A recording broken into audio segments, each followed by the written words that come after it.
en los discursos, hay moderaciones en las propuestas, hay maquillajes en la forma en la que se está tratando de vender el continuismo y la alternancia o el cambio.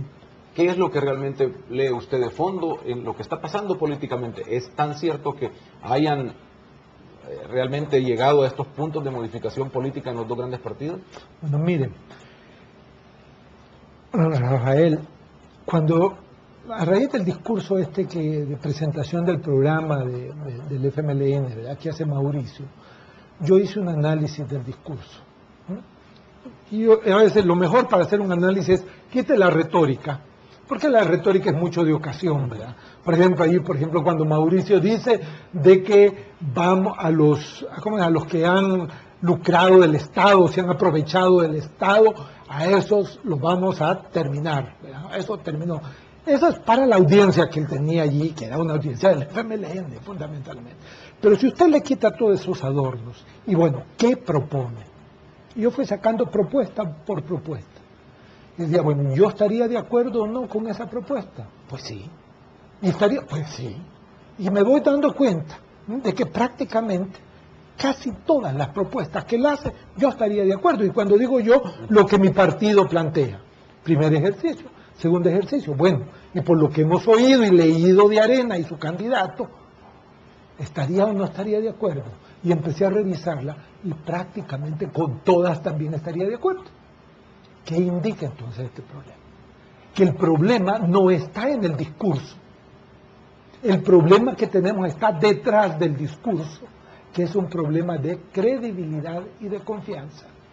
Credibilidad de Arena, que dice que hoy sí, pero que tiene 20 años de estar en el gobierno y no lo ha hecho. Entonces cualquiera tiene el derecho de preguntarse y decir, bueno, pero ¿por qué ahora, si han tenido 20 años antes para tenerlo, y estamos en una situación tan mala? Sobre todo la mayoría del pueblo, ¿ya? Y por el otro lado, con el lado del FMLN, hay un sector en la sociedad, el sector empresarial y todo, que dice, mire, sí, está muy bonito lo que usted dice, don Mauricio Funes, pero, ¿y usted cómo va a hacer para gobernar? ¿Cuántos miembros tiene usted en la comisión política del FMLN? ¿Cuántos diputados va a tener? Ninguno, él no tiene ninguno.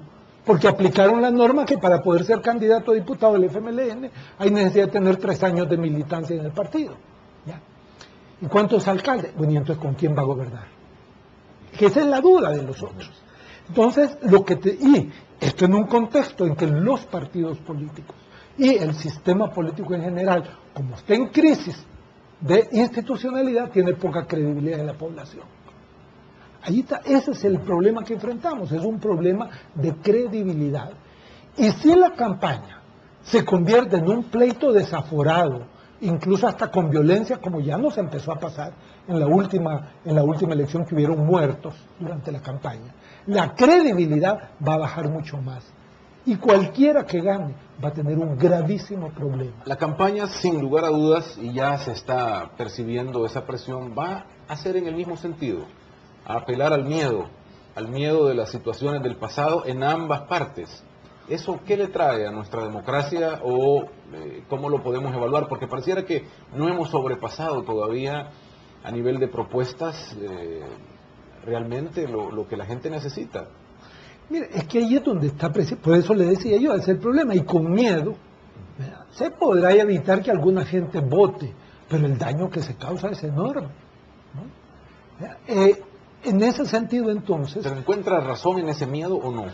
Por supuesto que hay, dígame si no es razonable que si yo he tenido un gobierno por 20 años allí, ofreciéndome la sonrisa, ofreciéndome el cielo en la tierra y que ya viene el desarrollo, y me encuentro con la situación que ahora me encuentro.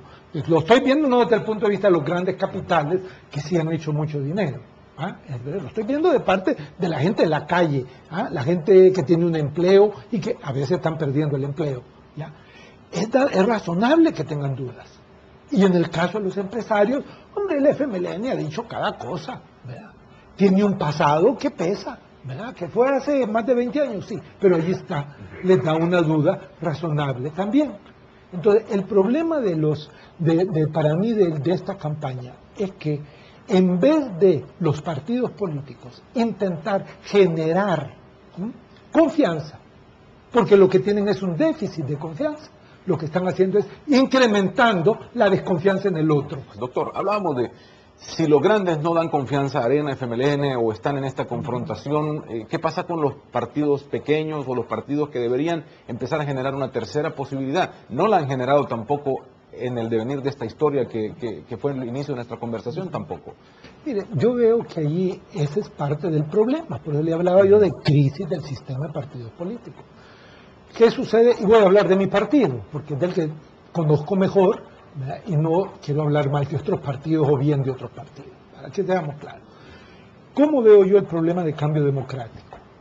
O sea, cambio democrático presenta una alternativa. Mire, nosotros somos un partido democrático, progresista o de izquierda democrática, como se le llama ahora en el mundo, socialdemócrata. Bueno, eso somos. Pero ¿qué pasa? Que la expresión de este partido no llega al pueblo, no llega al público. No llega.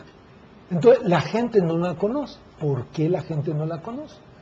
Primero porque el esquema de polarización no es una cosa inventada entre Arena y el FMLN. La polarización política es la peor herencia política que nos dejaron 60 años de regímenes autoritarios militares.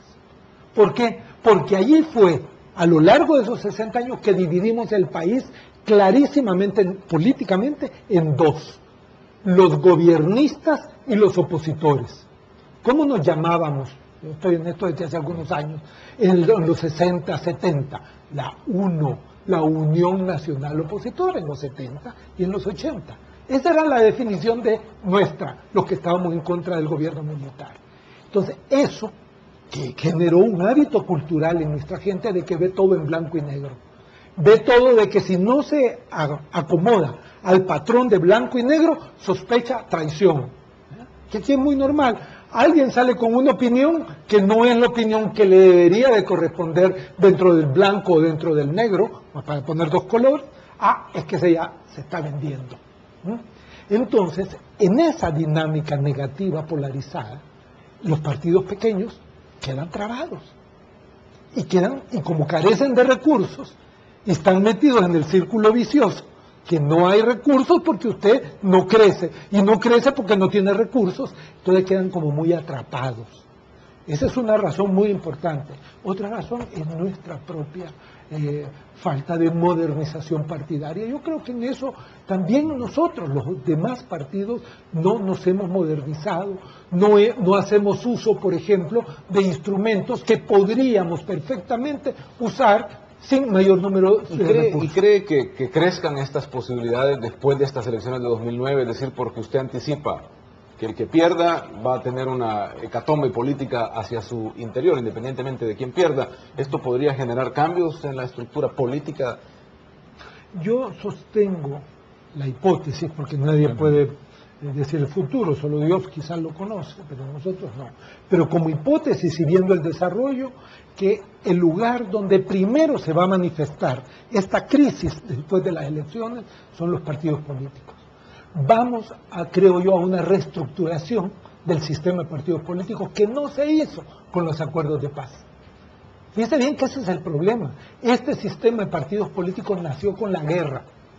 El FMLN nació para hacer la guerra, Arena fue la respuesta inicialmente violenta a una guerra que se venía, al PDC se le cambió, el PCN dejó de ser lo que era, pasó a ser otro tipo de partido, y nosotros nacimos en medio de la guerra.